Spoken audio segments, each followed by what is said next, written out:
All right, let's kick this off. So welcome all of you to the Future Meets the Drive-Thru. I see a lot of chat happening from folks all over San Diego County and some outside, so awesome to see. We love it. Welcome you. I'm Nicole Sletland, Blink San Diego General Manager. Thank you, San Diego Design Week, for the opportunity to participate in this citywide celebration of design. Today, you're going to hear from 3 super talented experts who've been thinking about the drive-thru and activating design to solve problems for the future. For any questions you may have, please add your questions in the Zoom chat, and we'll be sure to share those and address them at the end of the presentation. So with that, panelists, please join me. Please join me in welcoming the panel of experts as they share the power of design in action. Take it away. So, welcome this afternoon. This is Chuck Pelley, and I'm the creative officer at Intersection, the senior member here, and looking forward to this touch into history and the story of the drive-thru and what's happening to it now. Okay, and hello, I am Flavia Bisi. I'm the founder of Life Positive Design, where we create unique and enriching retail experiences with respect of nature and life all around. It's a newly founded company. The website will come later, but I'm excited to be here. Kelly? Great. Hi, everybody. I'm Kelly Franznick, co-founder and chief innovation officer at Blink. We have an office in downtown San Diego, and we are very happy and proud to be part of San Diego Design Week. Great. So we're going to start with a presentation that's divided up into 3 parts. As you may have guessed, it's the past, the present, and the future. And with that, I am going to have Chuck start us out. So I thought to kick this off, this picture is where it all began. And I'm sure this is a soft spot with many of you to driving through a tree in Sequoia or wherever. And the wonderful part of this is that they're all smiling like it's crazy. And here we go, many, many years later, the drive-thru still does bring smiles to people. The whole world of taking the car with comfort and protection through the purchase and exchange of gifts is not gone away, and it's increasing and has huge potential now. Go ahead. Chuck, I have to interject one quick story. So I just, as I was telling you earlier, just drove through a tree with my family on a road trip. And one thing that didn't exist when this picture was taken was Instagram and TikTok. And we had 2 college-aged women in the car in front of us going through the tree that spent about 15 minutes taking various selfies inside the tree, and then had to switch drivers and drive through again. And so this seems like such a simpler time. Yeah, it sure is. That a good story. Well, I'm sure you all remember the first of the drive-thrus. They became so important. In-N-Out Burger actually made tapestries of some of their locations, and they were treasured. You could buy a tapestry and hang it in your house, and I don't know, some of the drive-thrus don't look too much different than this, I'm afraid to tell you.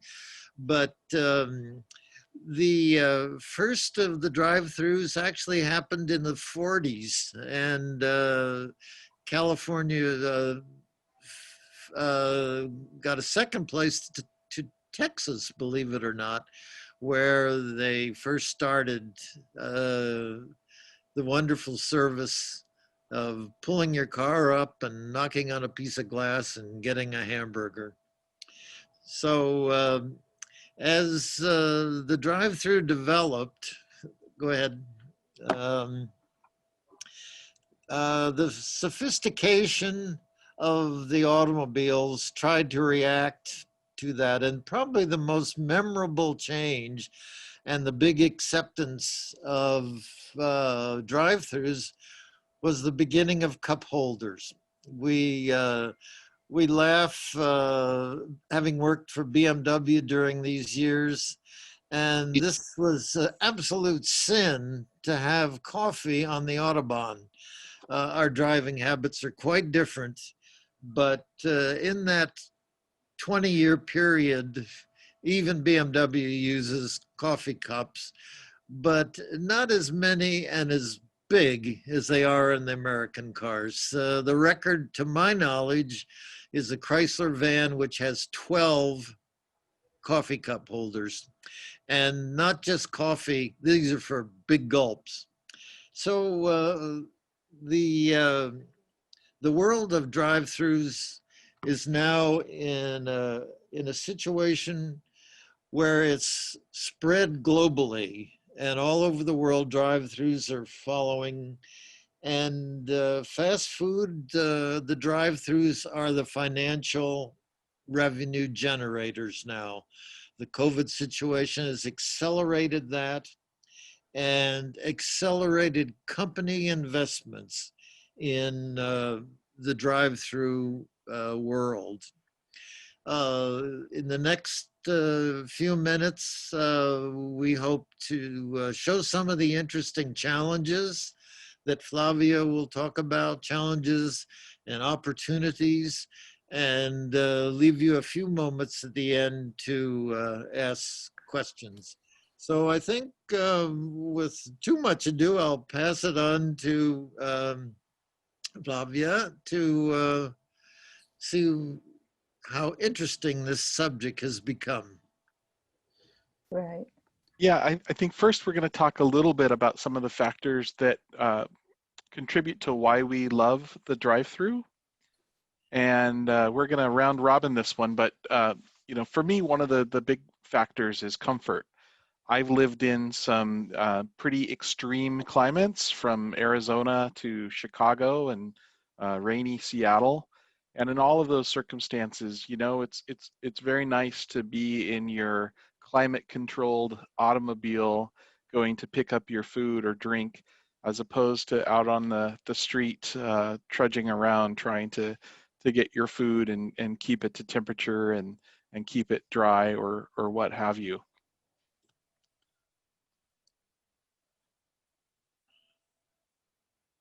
The security issue is just one of the many issues that we're dealing with that have to be improved, but already lead in the reasons for the growth of drive-through.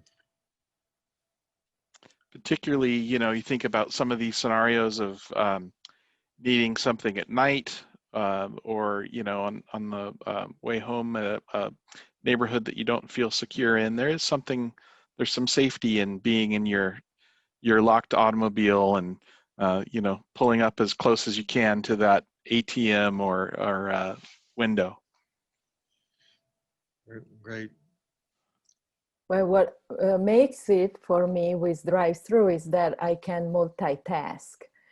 Sometimes getting what I need on the way from A to B may be a yes or no decision. Drive-throughs allow me to make that bank deposit or pick up that prescription while making a business call or purchasing my favorite audiobook or even shopping online for my next hiking jacket. And I can do all of these while comfortably waiting for my coffee in my own car.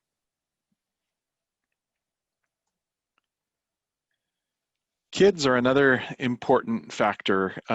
You know, I look at this photo as a parent and I think about how much time it might have taken to get all those 4 happy kids in those seat belts in the back of a car. You know, it's bad enough with one kid at times. Multiply that by 4. So, you know, once you've done that, you don't want to undo it and redo it just to grab a coffee or to grab some food. So drive-thrus provide a great convenience there. I had a daughter who went through a phase of her life when she was little where she would only fall asleep, no matter how tired she was, she would only fall asleep in the back seat of a car, of a moving car. So we did lots of slow driving around where we live, and sometimes a drive-through was necessary for us to have food and drink while we were trying to keep her asleep. And you all must know of the 2 hours that get so boring, and you finally catch the off ramp, and there it is, a choice of 6 fast food restaurants, and the discussion can begin.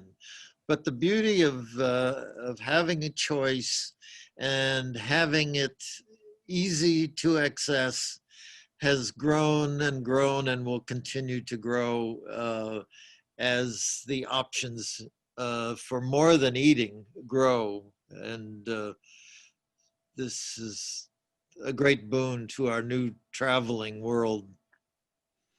Sometimes a good, reliable, clean restroom that can also drive a decision on where to go when you're on a road trip. Yes, yes. Definitely. Well, for all these decisions and more, drive-thrus are sure part of our lives. They are here to stay, and they indeed will continue to evolve. The customer's expectations and brand promises of convenience, speed of service, and safety are, however, not always met. That is why Chuck, Kelly, and I came together and identified key pain points that we share with you today to frame the conversation around the drive-through format innovation, so that we can start envisioning a more exciting drive-through experience at the pace with our times.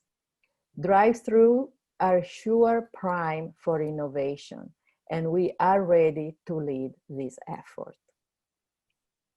But before we deep dive into reimagining this format, let's take a minute to identify what the key challenges might be today.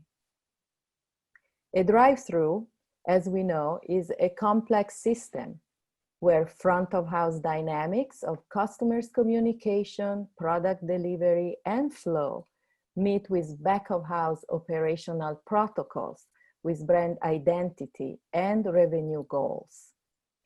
Brands have continued to focus on order placement technology as the hallmark of speed of service, and sure as the measure of customers' satisfaction.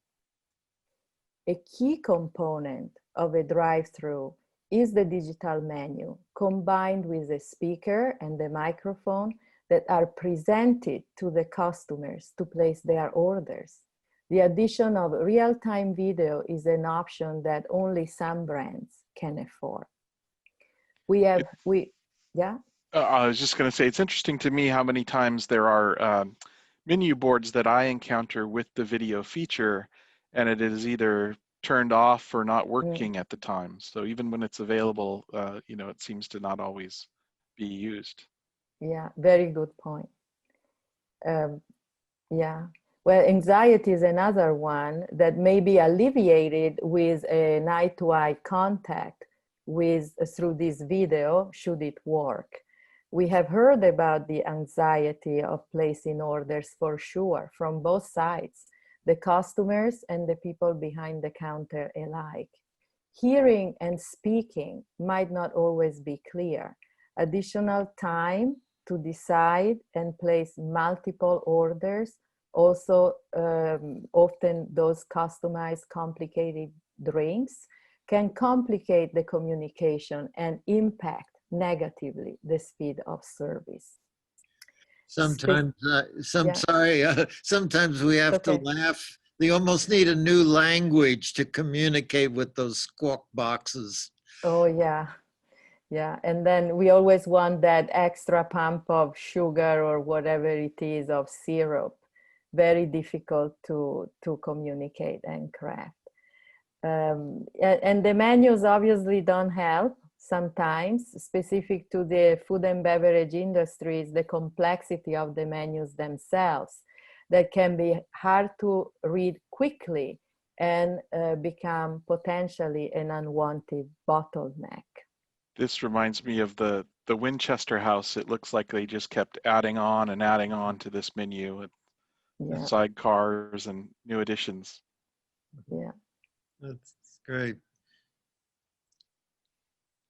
And then, of course, paired with the complexity of the menu, we have the complexity of the product offerings that often requires multiple steps to execute in potentially obsolete kitchens, where often equipment adjacencies and workflow are not optimized to support the much needed operational speed, the efficiencies, and the new business opportunities.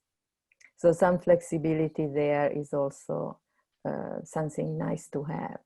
Order management is not, if not addressed, can also slow down speed of service, especially for those stores and restaurants that accommodate in-store service, delivery, and app-placed orders in conjunction with the drive-thru.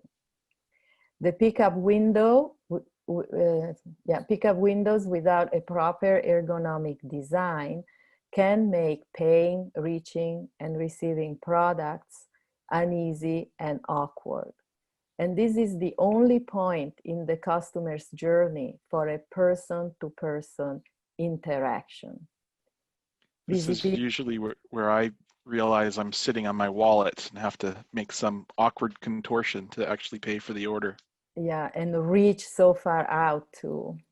And now with the touchless, often we have the selfie stick coming through the drive-thru. That's right. For payment. Yeah. Well, ergonomics is a huge area and is where the transaction is finalized. And this is an area where design can help with creative and functional new solutions. Visibility also is important because this can ensure the comfort and efficiency of the people behind the counter who really want to see the cars approaching. And only a few brands are adding a wing window to the pickup area or set it up to maximize transparency, as you see in the new Starbucks drive-thru in this slide. Customers' flow through the drive-thru is of paramount importance. Uniformity, however, reigns here.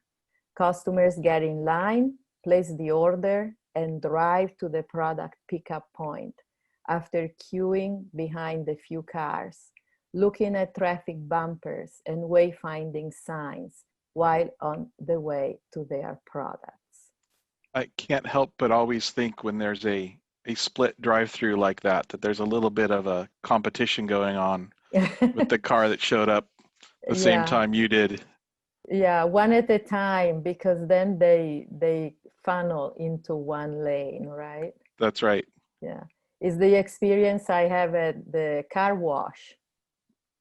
Yeah, That's exactly. what they do, at least here in Berkeley. Yes, sorry. One car wash, but multiple pay terminals. Yeah. Yeah.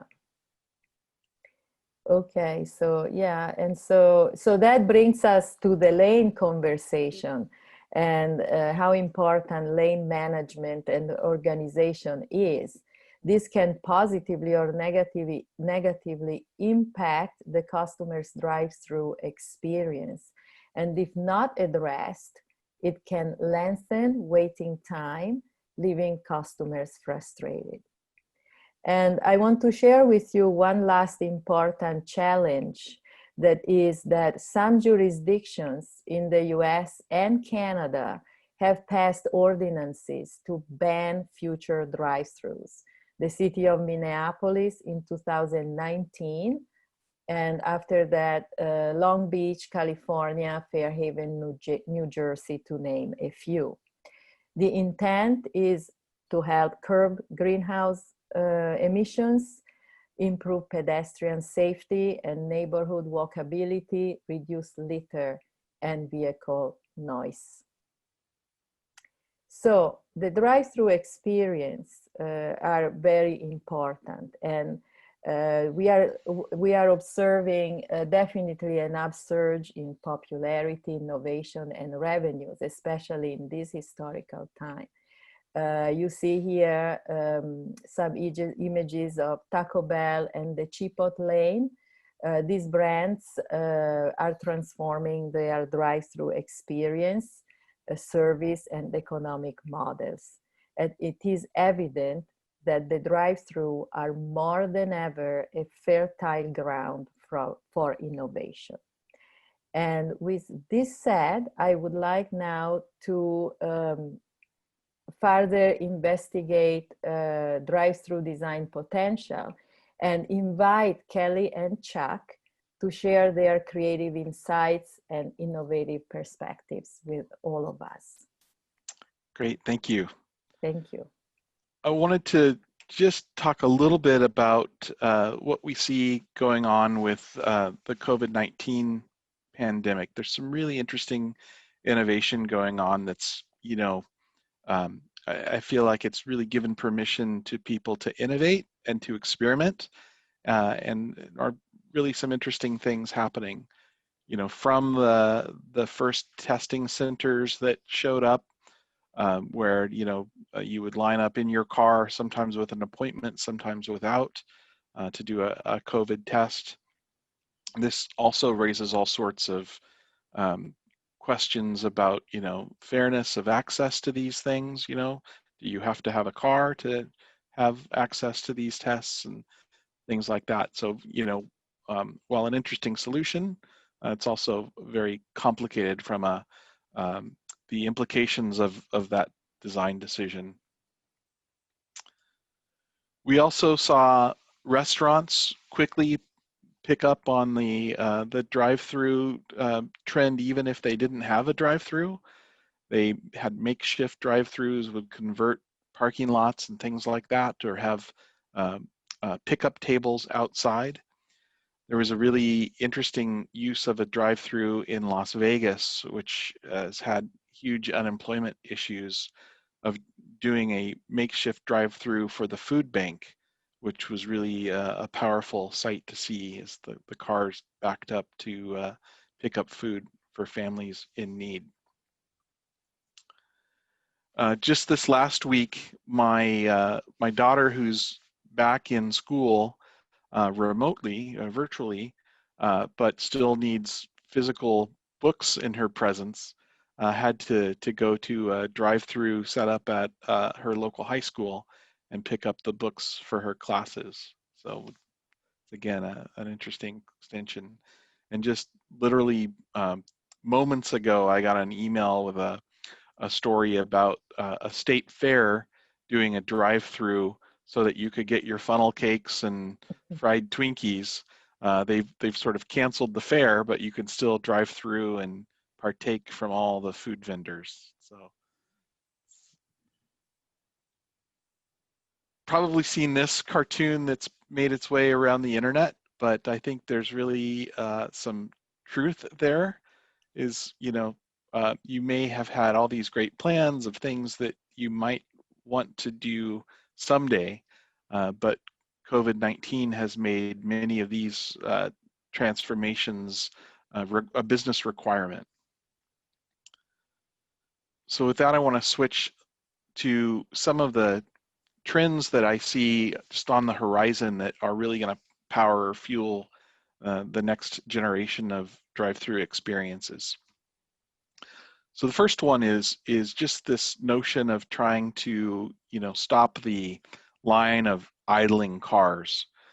We all recognize, you know, even if you're in a line of electric cars, going bumper to bumper and inching forward is a less than ideal experience. We see restaurants using these large curbside delivery areas where people can pull up in parallel, turn off their engines. There's signage there to explain the process. And really the holy grail for an experience like that is to let the driver pull through when they're finished, to avoid backing up and interfering with other traffic that may be visiting the establishment. Right now, often there's a curb or some signage in the way, but there's some innovative things on the horizon to give guidance as to where to park, how to receive those instructions, and let you pull away in a seamless experience. Using voice recognition is also a very natural application in the drive-through.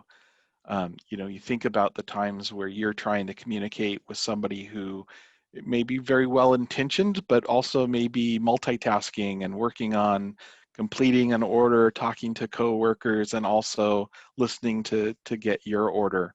That can be a frustrating experience. So you think about something like voice recognition in, you know, case one, to purely be the order taker. So you could have an agent taking your order, or you know, a sort of halfway step to that kind of an experience is having an AI listening to what you're saying to the person on the other end of the intercom, and doing some transcription of that conversation and identifying, you know, what that order is, to confirm and help solidify that order. The other really interesting thing to think about in the context of a drive-through is augmented reality. You know, we've got rumors about all the big tech players having a new wave of AR glasses in the horizon, and you know, I think 3 to 5 years, this is going to be something that's hard to imagine now, but will soon be here. And suddenly, everything is signage. Everything is an interface. So in that sort of a world, where do you place your drive-through order? It certainly, you know, doesn't make sense to wait for that sign that's probably placed outside of your gaze most of the time in the ordering process. So how do you then present that menu and let people interact while they're maybe not even on the grounds of the establishment yet? Personalization is another thing that we're seeing a lot in mobile apps now, but has not yet come in a major way to the drive-through lanes themselves. But if you think about a digital menu board, there's really no reason that they should show you everything that's possible if there are 3 or 5 things that you normally get. You certainly need to allow people the opportunity to ask to see the whole menu. But why not simplify it and make it really easy for people to get their favorites? Extending that concept even further, you know, our data trails and our behavior leave these well-worn paths in the data forest. So you can think of a time in the future where the organization may actually know what you want and that you want it before you have even thought about it. It might be part of your daily routine. It might be combined with other factors like ambient temperature or other things that are going on. And you might be given a suggestion, or when you arrive at a store, it's already there. Take that one step further, maybe it comes and finds you. So Amazon is already doing pilots of their drone delivery of packages. So, you know, it may not be too long before your Starbucks is arriving on your desk. When you think about automation and self-driving cars, maybe that's a task that I can have my Tesla go do, is go off and pick up an order for me rather than tasking somebody else to come find me.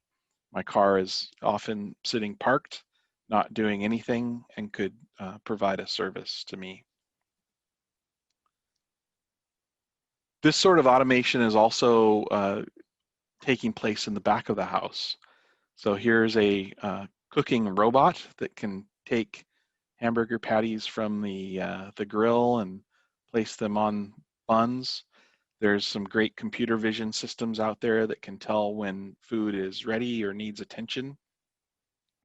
We used to joke in high school that we didn't want to end up flipping burgers, but now that job may be a thing of the past entirely.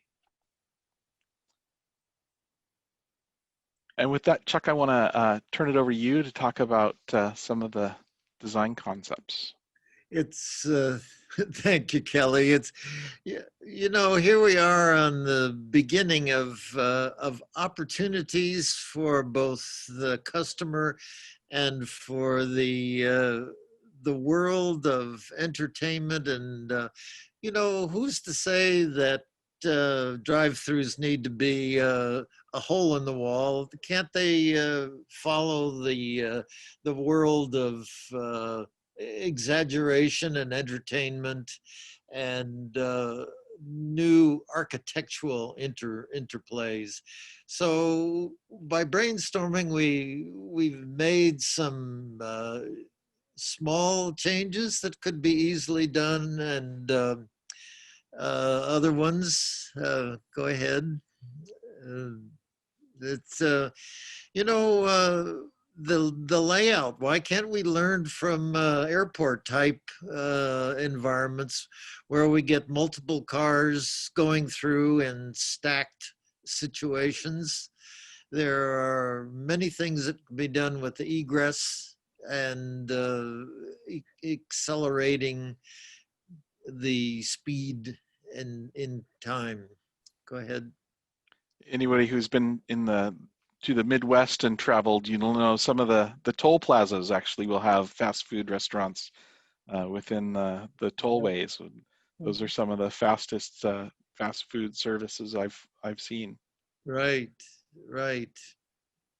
In dealing with the massive changes that we're faced with floods and fires and COVID type things, we could have mobile distribution centers that actually could take private lots or parking lots and very quickly move the delivery systems anywhere we wished. The next two slides show possibilities. This one is one approach with mobile delivery. You could have large vans with mobile dispensing that could move into smaller places or larger places and provide an incredible quick response to the changing environment that we're faced with now. And of course, as Kelly mentioned about the drones, you know, there could be a drone landing spot, and drones would pick between number 1 and number 6 and deliver your food or object very quickly and very easily and very flexibly. The drone market is accelerating at an incredible amount of time, and we look forward to something like this. It's interesting to think about different, you know, different companies having a presence here, right? So maybe it's a shared space. You think about a food court model where, you know, somebody may go get a drink from one vendor and fries from another and a sandwich from a third. Thank you, Kelly. That is a very important point that's emerging, is that partnerships and sharing in the whole service industry is growing extremely fast. Obviously, one company can't do it all and needs to make partnerships. One of the we see emerging multiple, you'll have a food outlet next to a shoemaker, next to a jeweler, and these partnerships can also save time in delivery. I've seen some ethnographic research on a segment of consumer as well that actually drives to multiple drive-thrus to make one complete meal. So they might get a drink, their favorite drink from one place, but then go get the McDonald's fries, but once an Arby's sandwich. And so they invest the time to make that sort of loop to complete their meal. It's sort of an amazing commitment. Mm-hmm. Great. And, of course, there's conveyor deliveries that could web themselves around so that we can have multiple pickup and delivery and return stations that that can be changed and moved around again in empty parking lots. And there's simpler things that we could do, like putting turntables in to reduce the amount of real estate needed to get in and out of a drive-through, and it eases the difficulty. It's a shame with low profile tires and mag wheels how many scratched wheels we have nowadays of hitting curbs, and this might be a good idea. Chuck actually had the only office I've ever seen with a turntable in the office. Yeah, they're especially good for dancing.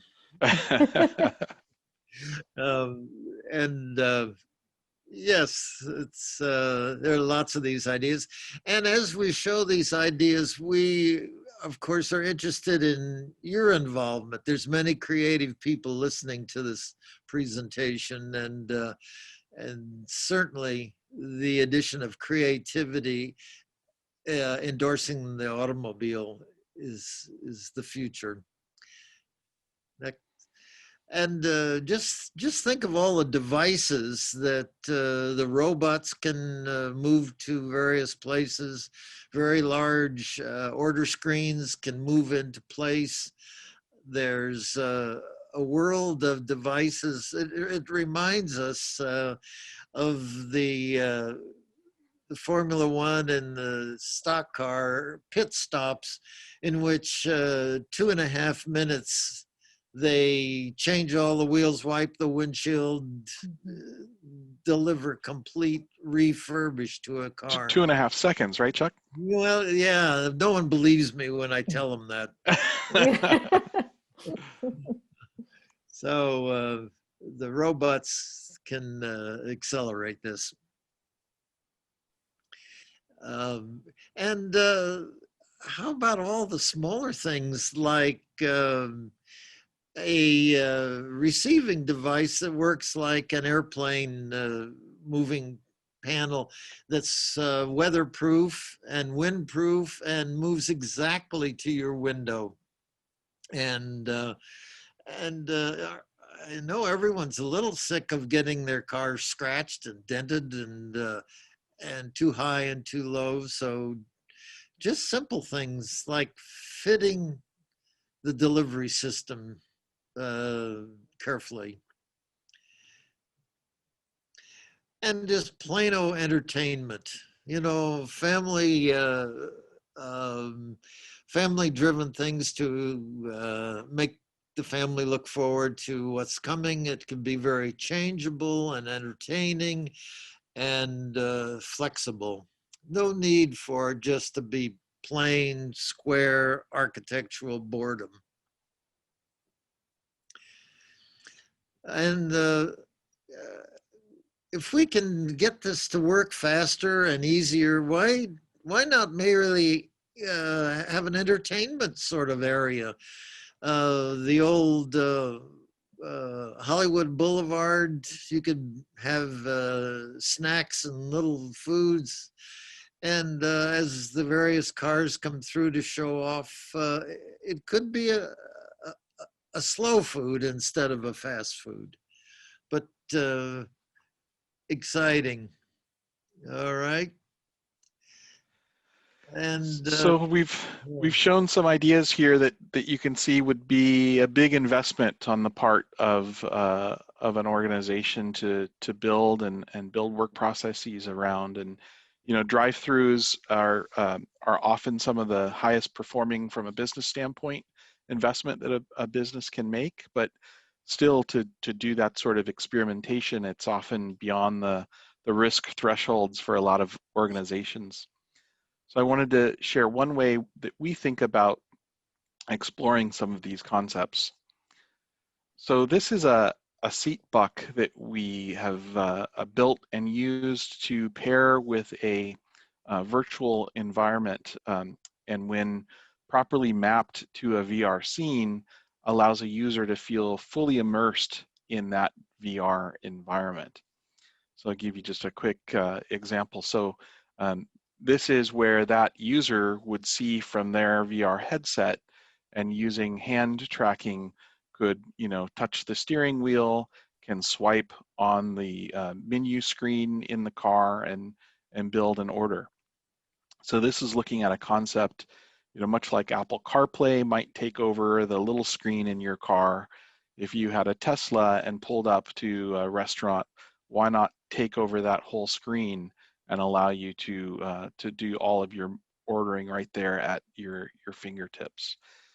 So something like this, we can have real consumers come in and experience, watch their behaviors, and get their feedback.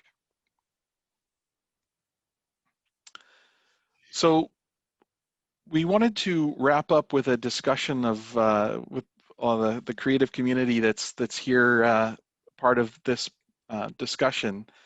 And I wanted to ask my other presenters what excites them about the opportunities in the drive-through space. For me, I think it's really about the possibilities of using the emerging technology to apply to something that's almost this fundamental American drive-through experience, and how can we change that and keep the best of what we like about the drive-throughs, but solve some of those thorns in our side. Chuck, do you want to start?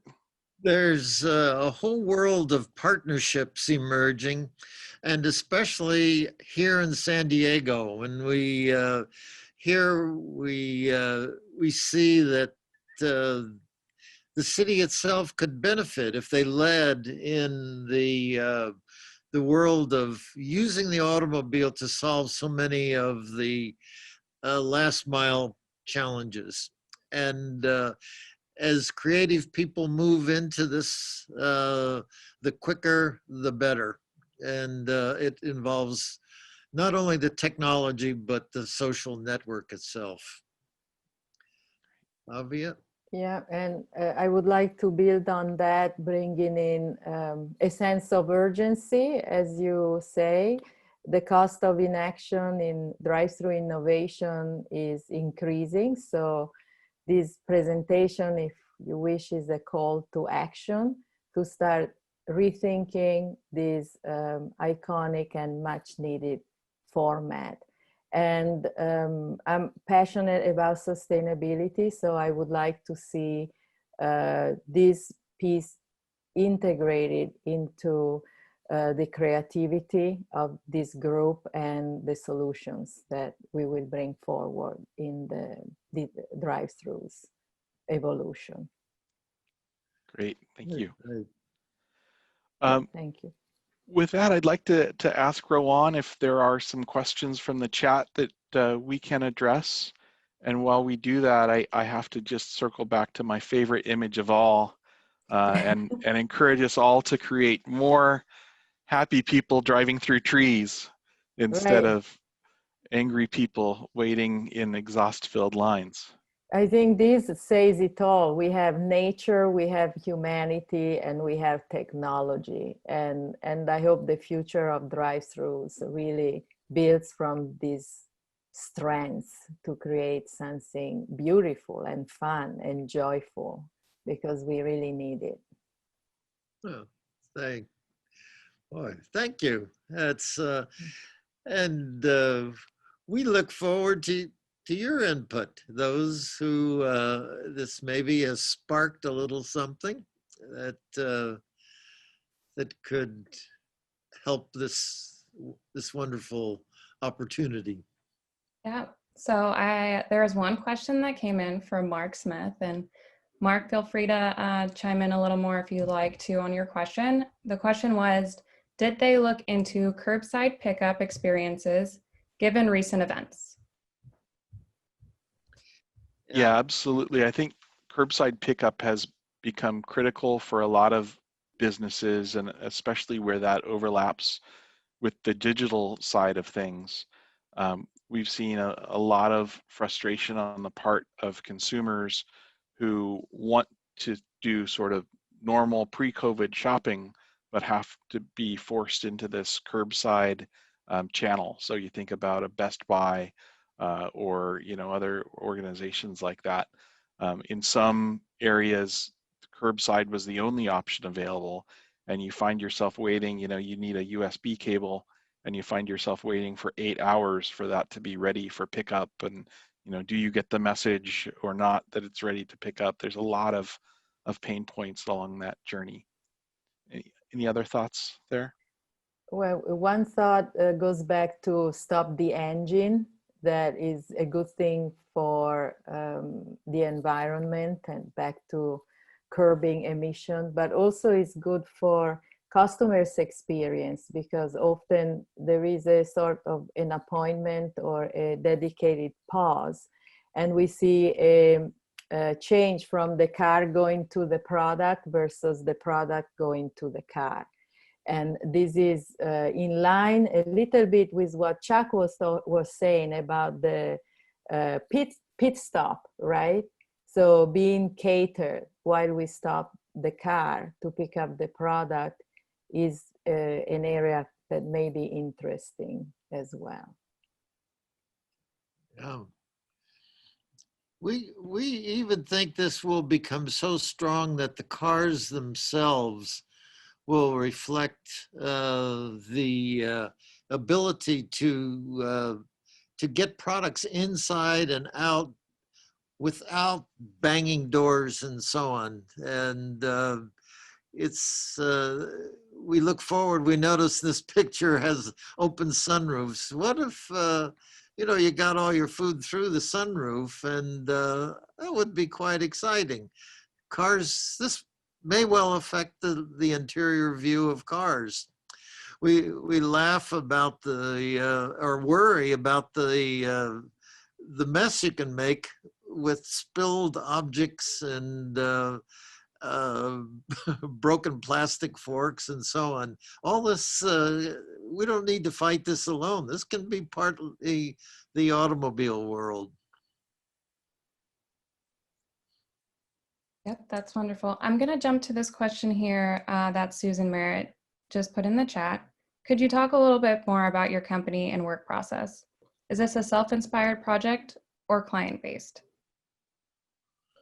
Sure. So we have three different companies represented here. So I'll make the rounds here. So I'm from Blink, and we are involved in lots of consumer transaction experiences like this. Some are automobile related, some are not. So this is an area that's near and dear to our heart, but we're not actively designing a drive-through experience. And I'll let Chuck and Flavia speak for themselves.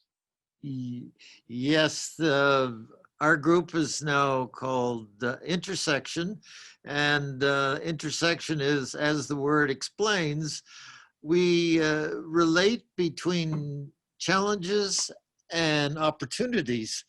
And this one came up in discussion because of such incredible social and financial opportunities. And those are the kind of things that small but smart design-oriented groups can make great steps with. And so between the three groups here, there's incredible, exciting potential, both short-term and long-term. And for my part, my focus is on design stores and restaurants and drive-thrus.